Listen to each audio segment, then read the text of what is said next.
नमस्कार मित्रांनो, लक्ष्मीच्या पावलांनी या मालिकेच्या आजच्या भागात आपण बघूया. अद्विकचं काम चाललेलं असतं आणि तेवढ्यात मागून आई येते. त्याला असं वाटतं की कला चालली, किती वेंदाळेपणा करशील ग तू, म्हणून माघारी बघतो तो काय, आई सॉरी आई, मला असं वाटलं. खरे हो ना आई, सॉरी आम्ही जरा विचारामध्ये होतो म्हणून. अरे होतं असं कधी कधी, एवढा काय अद्विक, ठीक आहे, आपल्या माणसांची सवय झाली ना की असंच होतं आणि ते चांगलंय बरं. आई तुला खरं सांगू का, त्या खरेची इतकी सवय होईल असं मला कधीच वाटलं नव्हतं. आई जाणून बुजून ठरवून असं काहीच झालेलं नाहीये, ते होत गेलं ग, आणि कधी होत गेलं, कसं होत गेलं मलाही कळालं नाही. अरे अद्विक, मी पण तिच्याबद्दल चुकीचाच विचार करत होते की सुरुवातीला. हळूहळू जशी मला ती कळत गेली तसं तिच्याबद्दलचं मत माझं बदललं. तिच्यासारखी सून शोधूनही सापडली नसती हे सुद्धा मी मान्य केलंय. अद्विक, तुझं जेव्हा लग्न झालं तेव्हा तुला आणि मला आपल्या दोघांनाही ती आवडली नव्हती आणि न आवडल्यामुळे आपण तिच्याकडे चुकीच्या नजरेनेच बघत होतो आणि नेहमी तिच्यामध्ये चुका शोधण्याचा प्रयत्न करायचो. पण ती नेहमी सत्याच्या मार्गावर आणि व्यवस्थितच वागत गेली. ती कधीही चुकीची नव्हती. आपला दृष्टिकोन चुकीचा होता बघायचा. आपण तिला गेस्ट हाऊस मध्ये ठेवलं, हडतूड केली, चुकीचं वागलो, खूप घाणेरड्या प्रकारची वागणूक दिली. तरीही कलाने तिचं वागणं बदललं नाही आणि आहे तशी ती चांगली आणि चांगलीच वागत राहिली. कलाने तिचा चांगुलपणा काही सोडला नाही, कारण ती चांगलीच आहे रे. तिला ओळखायला आपण मात्र चुकलो. तिचं माहेर सुद्धा तोडलं, तरी सुद्धा तिने कधीच राग केला नाही, खुन्नस केली नाही, काहीही केलंच नाही. जे समोर येईल ते बिचारी सहन करत गेली. एवढं सगळं आपण तिच्याबरोबर करत होतो तरीही तिची कर्तव्य चोखपणे पार पाडत राहिली. हे सगळं करत असताना स्वतःचा स्वाभिमान, स्वतःची कला सगळं काही जपलं तिने. आणि म्हणूनच स्वतःच्या हिमतीवर घरात, ऑफिसमध्ये आणि तुझ्या मनात तिने स्वतःचं स्थान असं निर्माण केलंय. कला खरंच गोड आहे रे. अद्विक म्हणतो, आई किती छान सगळ्याचा अभ्यास केला तू, खरंच मानलं तुला. अरे अद्विक, नवरा बायकोचं नातं समजावं त्याआधीच माझ्यापासून ते दुरावलं होतं. समजून घेण्याची वेळच आली नाही मला. हे नातं एखाद्या रोपासारखं रुजवायला लागतं, बहरायला लागतं, फुलावं लागतं, जपायला लागतं, विश्वासाचं खत घालायला लागतं, प्रेमाने मशागत करायला लागते, आनंदाचं ऊन सुद्धा द्यायला लागतं, आदरही द्यायला लागतो. तेव्हा कुठे ते डावरतं. तू या नात्याच्या रोपाची सावली हो. नातं बहरलं की तुझ्यावर ते सावली धरेल, सगळं काही व्यवस्थित होईल. अद्विक म्हणतो, आई तू कशाचीही काळजी करू नको, मी आमच्या रिलेशनशिपला 100% न्याय देण्याचा प्रयत्न करणार. सरोज म्हणते, तुझा मला खरंच अभिमान वाटतो. तुम्ही दोघं पुन्हा लग्न करताय, खूप छान गोष्ट आहे आणि आनंदाचीच गोष्ट आहे. तेवढंच घरात आनंदाचं वातावरण. आधी चुका झाल्या, आता तू सगळं निसटलं, आयुष्यभर हळहळ करत बसायचं. त्यापेक्षा तुम्ही ज्या चुका झाल्या त्या एक्सेप्ट केल्या आणि सुधारण्याचा प्रयत्न केला, तेही नव्याने. खरंच कौतुकाची गोष्ट आहे तुमच्या दोघांची. मनापासून ते लग्नाचे क्षण जगा, जपा आणि नव्याने सुरुवात करताय, खरंच आनंदाचीच गोष्ट आहे. अद्विक, कडू आठवणींना मागे टाकत नवीन आठवणींना जपा आणि नवीन काहीतरी घडवा, सुखाने संसार करा. अद्विक म्हणतो, ऑफकोर्स आई, आणि आमचं काही चुकलं तर तू आहेस की आम्हाला गाईड करायला. हो, मी तर नेहमी असणार आहे तुमच्या सोबत. रजनी आणि सोहमच्या सह्या झाल्यात. अगं ते तर माझ्याकडे खूप सोपं होतं ग, ते कधीच केलंय. दोघही मूर्ख आणि बिंडोके, कशाच्या काहीही विचार करत नाही आणि डायरेक्ट सह्या करून टाकतात. सरोज वहिनी, डन डॅड डन. रोहिणी म्हणते, ग्रेट, जवळजवळ सगळ्या सह्या झाल्या, त्या अगदी थोड्या राहिल्यात. राहुल म्हणतो, मम्मा डोंट वरी, सगळं काही होत आलंय, उरलाय फक्त अद्विक. काहीही करू, अद्विकच्या सह्या झाल्याच पाहिजे. राहुल म्हणतो, मम्मा काळजी करू नको, उद्या एनी कॉस्ट अद्विकच्या सह्या मिळतील म्हणजे मिळतील, हा शब्द आहे राहुलचा. एकदा काय अद्विकच्या सह्या मिळाल्या की मग सगळा गेम आपल्या हातात मम्मा. मग हत्ती, वजीर, राजा, सगळे प्यादी आपल्याच तालावर नाचणार. रोहिणी आणि राहुल कमालीचे खुश असतात. इतका काय आनंद झालेला असतो, त्यांनी जो प्लॅन केलेला असतो परफेक्ट झालेला असतो. अगदी थोडं झालं कम्प्लीट की तो सेलिब्रेशन करायला तयार होणार असतो. एक सही म्हणजे फक्त अद्विकची सही राहिलेली असते, तेवढी झाली की सगळी प्रॉपर्टी यांच्या नावावर होणार असते. मग काय, हे एकटेच मालक सगळ्या प्रॉपर्टीचे. आणि लेक मात्र कमालीचे खुश असतात. सोहमला मात्र टेन्शन आलेलं असतं. अनामिका त्याच्याबरोबर कशी वागते याचा तो आता विचार करत असतो. एका मिनिटात प्रेम करते, एका मिनिटात ती भांडायला लागते. अचानक आली, गळ्यात पडली, मी तुझ्याशिवाय राहू शकत नाही, आपल्याला एकत्र संसार करायचा. सगळी काही नाटकं जी अनामिकाने केलेली असतात हॉलमध्ये, ती आता याला आठवत असतात आणि सोहम सगळ्याचा बारीक असा विचार करत असतो. नेमकी अनामिका तर चाललंय तरी काय? आता मी अनामिकाच्या नात्यातून बाहेर पडू शकणार नाही का? तिच्याबरोबरचं नातं तुटल्यातच जमा आहे आणि होतं सुद्धा. आता अचानक ती परत आलीये. काजलचा मी विचार तरी करू शकत होतो, पण आता ती परत आल्यामुळे सगळं काही स्टॉप झालं. तिला परत माझ्यासमोरून उभा राहिला. या तिड्यातून मी सुटू तरी कसा? अनामिका आता आलेली असते आणि सोहम बसलेला असतो. बसलेल्या सोहमकडे ती बघत सुद्धा नाही. तिच्या नादातच ती असते. एका रूम मध्ये असून सुद्धा इग्नोर करत असते आणि तिचं काय करायचं ती कामं करत असते. याच्याकडे लक्षही देत नाही किंवा बोलतही नाही. सोहम म्हणतो, अनामिका ऐकूनही न ऐकल्यासारखं करते. माझा फोन कुठंय? फोन घेते आणि परत सोहमला इग्नोर करते. ही अशी काय वागते आता? हिचं काही कळतच नाहीये वागण्याचं. कला आणि अद्विक आपापल्या घरी झोपलेले असतात, तरीही दोघं सोबत आहे असं त्यांना भास होत असतो आणि एकमेकांना ते जाणवत असतात, दिसत असतात. एकमेकांशिवाय अगदी एक क्षण काढणंही त्यांना कठीण झालेलं असतं. इतकी काय आठवण येते आणि दोघंही अगदी बेचैन झालेले असतात. झोप लागतच नसते. अद्विकचीही ती अवस्था असते आणि कलाची सुद्धा. झोप येत नसते म्हणून इकडे तिकडे ते फेऱ्या मारत असतात आणि अद्विकला कला आणि कलाला अद्विक आठवत असतो. जणू काही माझ्या जवळच आहे असं काही त्यांना भास होत असतो. कला आता रूम मधून बाहेर आलेली असते आणि अद्विक सुद्धा. दोघांची सेम सिच्युएशन असते. अद्विक म्हणतो, कला तुझी प्रचंड सवय झाली मला. कशी झोप लागणार आहे मला तुझ्याशिवाय? कलाला सुद्धा गोड आठवणी आठवायला लागलेल्या असतात. तीही त्याच्यामध्ये मग्न झालेली असते. अद्विक काय, तोही आता जिना उतरून खाली यायला लागलेला असतो. कला म्हणते, चांदेकर पासून जितकी काय लांब जाईल ना तितक्या आठवणी मला सारख्या सारख्या आठवतात. प्रत्येक गोष्टीत मला आता चांदेकरची आठवणी यायला लागली. दोघंही वेडे वेंदळे सगळे काही असतात. अगदी सेम असतात दोघं, म्हणून तर त्यांचं पटायला लागलेलं असतं. अद्विक इकडे कॉफी बनवायला लागलेला असतो. त्यांनी 2 मग ठेवलेले असतात आणि 2 मग मध्ये म्हणजे कलाची आणि त्याची दोघांचीही तो कॉफी बनवत असतो. इकडे आता कलानेही तसंच केलेलं असतं. 2 कप घेते समोर आणि तीही कॉफी बनवायला लागलेली असते. अद्विकसाठी कला बनवते आणि कलासाठी अद्विक. दोघं वेगवेगळे असतात तरीही दोघांची काळजी घेऊन दोघंही 2 कप अशी कॉफी बनवायला लागलेली असतात. अद्विक म्हणतो, किचन आणि खरे न तुटणारं नातं. किचन मध्ये राहायला तिला इतकं आवडतं, इतका इंटरेस्ट आहे. पण खरं तर मी तिला आजपर्यंत कधी बोललो नाही, पण अप्रतिम अशी स्वयंपाक बनवते आणि खूप चव आहे तिच्या हाताला. बाकी काय म्हणत असते, अन्नपूर्णा आहे खरे, अन्नपूर्णा. ऍक्च्युली तुला सगळं काही सांगायचंय का खरे? पण आता असू दे, लग्नानंतरच सगळं काही सांगतो शांतपणे व्यवस्थित. तुला आवडते ना खरे तशी दुधाची कॉफी? बघ कशी झालीये, टेस्ट कर तर खरं. चांदेकर, तुला आवडते तशी एक्स्ट्रा कॉफी घालून केलेली स्ट्रॉंग अशी तुझी कॉफी. आता टेबलवर दोन्ही कॉफीचे मग दोघांनीही ठेवलेले असतात आणि समोर एकमेकांचे दोघे आहेत असं भासवून ते आता कॉफी प्यायला लागलेले असतात. अद्विकही सेम प्रोसेस करतो आणि कला सुद्धा.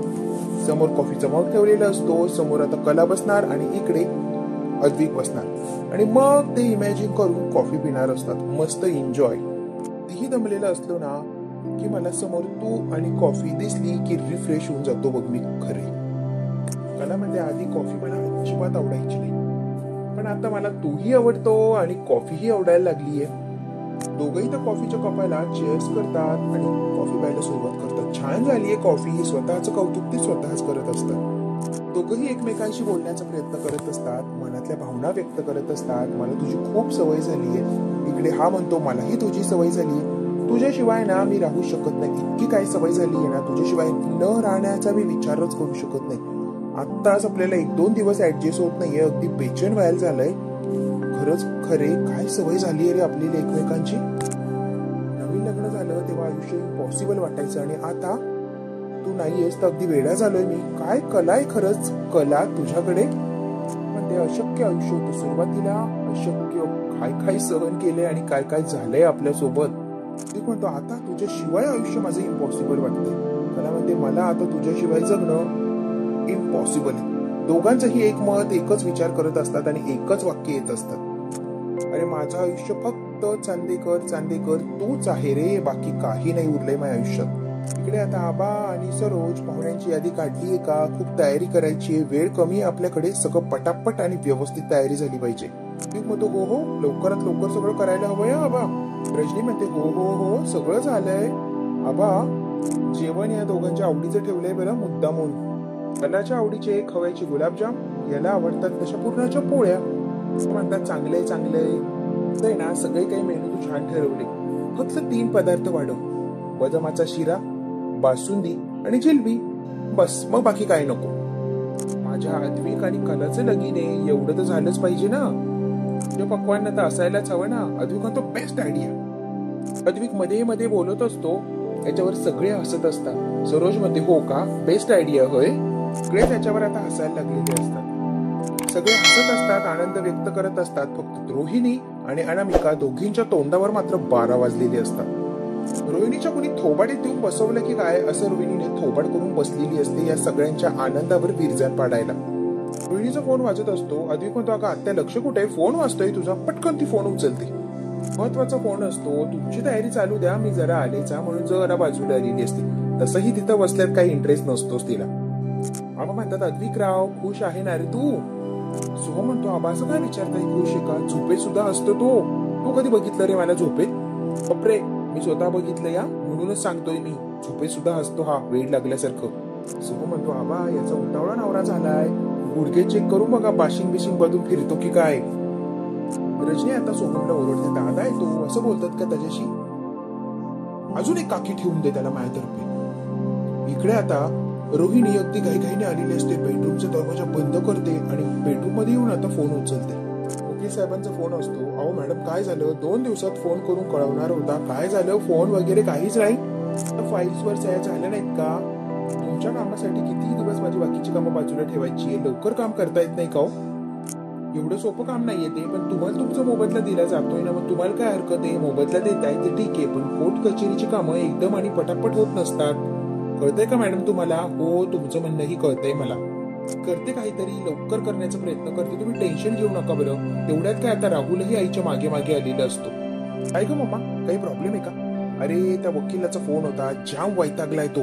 लवकरात लवकर पेपर्स हवेत त्याला, पुढचं काम करायचंय, पुढची प्रोसिजर करायची आहे. तुमचं काम झाल्याशिवाय दुसऱ्याचं काम मला हाती घेता येणार नाही. तुम्ही इतका वेळ लावला तर कसं व्हायचंय. जरा लवकर काम करा म्हणून चिडला होता माझ्यावर. मी सांगितलंय त्याला करते म्हणून. पेपर मिळाल्याशिवाय पुढची प्रोसिजर स्टार्ट होणार नाही. हे बघ राहुल, एक काम करते, जाते आणि त्याला समक्ष भेटते आणि काय सिच्युएशन चालली आहे ती त्याला सांगते, म्हणजे जरा तो दम धरेल. नाही तर असाच मला फोन करून तो त्रास देणार राहणार. राहुल म्हणतो हे बघ आई, मी जर अद्विकची सही घ्यायला गेलो तर तो डाऊट घेणार माझ्यावर, बरोबर. आई आपण जर अनामिकाला हाताशी धरलं आणि मग काम केलं तर कसं होणार. Good idea. पण हे बघ राहुल, जे काय करतोय अगदी सांभाळून करायला लागणारा. अद्विक खूप हुशार आहे, तुला तर माहितीच आहे. अनामिका आता फोन आलाय म्हणून सासूबाईंना सांगते आणि तिथून पटकन बाहेर निघालेली असते. मग फोन घेते आणि परत इथे बसायला येते. अनामिका एका मिनिटात येते. राहुलनी फोन लावलाय म्हणजे नक्कीच काहीतरी महत्वाचं असणार. आता या रूम मध्ये आलेली असते रोहिणी, अनामिका आणि राहुल तिघांची मीटिंग चाललेली असते. राहुल म्हणतो अनामिका काही झालं कसंही करू, अद्विकची सही आणायची तुला या पेपर्सवर, आणि तेही त्याला शंका न येता. कळतंय का तुला. ओके तुम्ही म्हणताय अगदी तसंच करील मी. हो पण त्याला शंका आली नाही पाहिजे, काम अगदी चोख करायचे. अनामिका अद्विकची काय, घरच्या सगळ्या लोकांच्या सह्या आणून तुमच्या पुढे ठेवेन, एवढी मी ट्रेन आहे या गोष्टी. रोहिणी म्हणते ओव्हर कॉन्फिडन्स नको, कामाशी काम ठेव, इतकं ओव्हर कॉन्फिडन्स नको ठेवू स्वतःबद्दल. सगळ्यांच्या सह्या झाल्या, तुला फक्त अद्विकची सही घ्यायची, त्याची सही बाकी आहे, त्यामुळे सगळं काही काम अडलंय. आता वकिलांनी घाई केली आहे की पेपर्स हवेत, त्यामुळे मला काहीही करून लवकरात लवकर या अद्विकची सही हवी आहे. म्हणूनच हे महत्वाचं काम तुला सोपवले आणि काही गोंधळ गडबड न करता मला खात्री आहे हे काम तू नक्कीच पूर्ण करशील. हो मॅम, तुम्ही अजिबात टेन्शन घेऊ नका, मी सगळं काही क्लिअर करते, सह्या घेते आणि पेपर तुम्हाला वेळेच्या आत आणून देते. मी बघा कशी सह्या घेते आणि त्याला कळणार सुद्धा नाही. बिंदास्त राहा तुम्ही. मी अद्विकची एका पेपरवर सही घेणार, मग ती ट्रेस करणार. एकदा का फिनिशिंग झालं रे झालं की मग ती कॉफी करणार. मग कुणाला काही शंका येणार नाही. यू डोंट वरी, या गोष्टीत मी एक्सपर्ट आहे, सांगितलंय ना तुम्हाला. बिंदास्त राहा तुम्ही, काम झालंच म्हणून समजा. गाईज डोंट वरी, मी सगळं काही व्यवस्थित करेल आणि मॅनेजही करेल, तुम्ही बिंदास्त राहा बरं. अनामिका मोठ्या ओव्हर कॉन्फिडन्स मध्ये असते, यांना सांगते आणि तिथून मोठ्या तोऱ्यात ती निघून गेलेली असते. ही दोघं मायलेक सुद्धा बिंडोकच असतात, काहीही प्लॅन करतात आणि दरवेळेला तोंडावर पडत असतात. चल राहुल, आवर आता, तू तयार हो, उशीर होतोय ना. हो मामा, लगेच आवरतो मी सुद्धा. जायचंय आणि लॉयरला भेटायचंय. कोणत्याही परिस्थितीत लवकरात लवकर काम झालंय म्हणून त्याला सांगायला लागणार आहे. राहुल आता लगेच गेलेला असतो तयार व्हायला. इकडे आता कला, काजल मस्तपैकी शॉपिंग झालेली असते. कोणती साडी मागवायची त्यावर त्यांचं डिस्कस चाललेलं असतं. संगीता आलेली असते फोनवर बोलत. ह्या दोघी टाइमपास करताय हे बघते आणि फोन कट करून म्हणजे तुमच्याशी नंतर बोलते आणि फोन ठेवून दिलेला असतो. काय चाललंय ग तुमचं? लगीन तोंडावर आलं, इतकी कामं पडली आहे, तुमचा टाइमपास चालला. लाजा वाटत नाही का ग? आवरा पटपट कामं, लवकर आटपायचा. चला चला लवकर गिळा, मी 5 महिन्यापर्यंत गिळून झालं पाहिजे तुमचं. पटपट पटपट यांना खायला लावलेलं असतं आणि गुरुजींकडे जायचं आणि सगळी सामानाची यादी घेऊन यायची. दोघी अजिबात वेळ व्हायला घालवत नाही. नाश्ता संपवलेला असतो आणि लगेच काय त्यांना काढून देते. की त्याला भयानक असा आनंद झालेला असतो आणि कामाचा टेन्शनही आलेलं असतो. वेळ कमी आणि कामं खूप असतात. समधी कामं मला एकटीच करायची, कशी होणार रे देवा. अनामिका आता एका डॉक्युमेंटवर लिहित असते की सोहमवर माझं मनापासून प्रेम आहे वगैरे वगैरे. ती सगळं काही छान छान असं लिहित असते. सरकारी पेपर असतो तो, बॉन्ड पेपर असतो तो. तिने लिहिलेलं असतं, मी सोहमवर प्रेम करतेय म्हणूनच वापस आली, तीही माझ्या मर्जीने. माझ्या जबाबदारीवर आली तिथपर्यंत ठीक आहे. तरीही काही माझ्याबद्दल झालं किंवा चूक झाली किंवा काहीही घडलं, सगळ्या गोष्टींना जबाबदार मात्र तुम्ही असणार आहे. म्हणजे ही कशीही काहीही वागली तरी जबाबदार तिने घरच्यांना ठरवलेलं असतं. तिचं लिहून झालेलं असतं, आता फक्त त्यावर सही घ्यायची असते. अनामिका म्हणते आता हाच बॉन्ड घरच्यांना अडकणार. असं काय अडकवेन की घरची कितीही सुटायचा प्रयत्न केला तरी सुटू शकणार नाही. अनामिकाने मतलबापुरतं लिहिलेलं असतं आणि तिला हवंय बरोबर तसेच पॉइंट त्यामध्ये घातलेले असतात.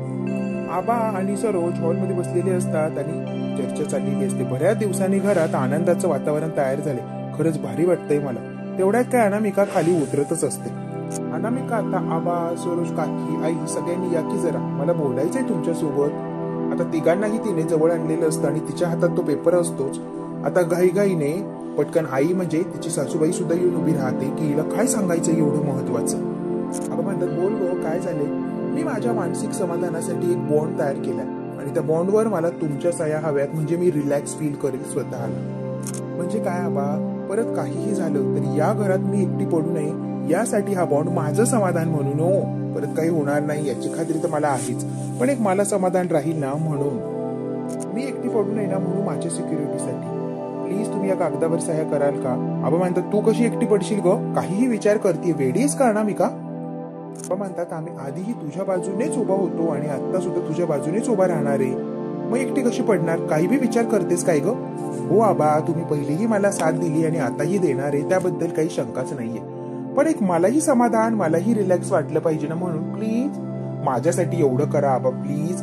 आता लाडात आलेली असते ही अनामिका आणि आबाला गोल गोल घुमवून बरोबर सह्या घेणार असते. आता आबाची या दोघा तिघांच्या सह्या झाल्या की बरोबर लाडात येऊन ती अद्विक कडून सुद्धा सही घेणार. मग त्याची सही ती कॉपी करणार आणि मग ओरिजिनल पेपरवर बरोबर आहे तशी सही करणार. हा सगळा काही प्लॅन असतो या अनामिकाचा, म्हणूनच सह्या करा अशी जबरदस्ती करते. का म्हणते, मी माझ्या रिक्सवर परत आली ना आबा, माझे आई वडील नको जाऊ असं म्हणत होतं तरी मी आलेच. परत असं काही घडणार नाही ते तर मला माहितीच आहे, पण घडूच नाही म्हणून मला काळजी घ्यायची आहे. प्लीज नको जर काही झालं तर मी एकटी पडायला नको म्हणून छोटासा बॉन्ड आहे, प्लीज सही करा.